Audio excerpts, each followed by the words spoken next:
Hey, I wanted to talk to you about putting yourself out there after maybe a perceived failed project.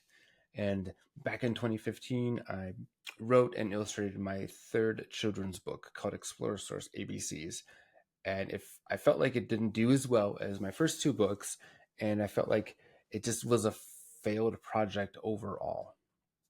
And it might not have been. I had sold as many copies of Explorasaurus ABCs that I did print for my first book, Pandas Paint in Pajamas, and my second book, Even Pretty Girls Fart. But I didn't sell all my copies of Explorasaurus ABCs.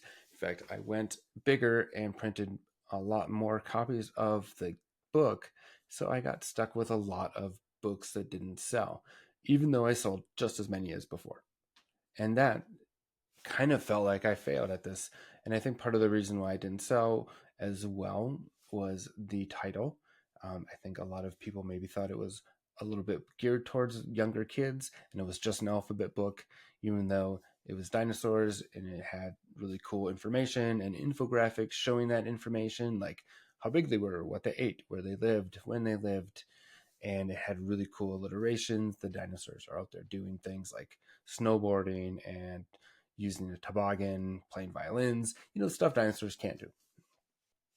Being left with all of those copies of books, I have about 1,000 copies that didn't sell. I ended up donating them to Toys for Tots. Hopefully, those books got into the hands of children that love to read and love dinosaurs, because that's really where I want the books to go.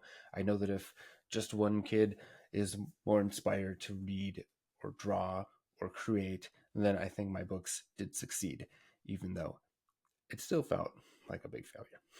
But moving on, I have such a drive to create, to come up with new things, to manifest things. I am launching a new board game, and there'll be more information about that soon.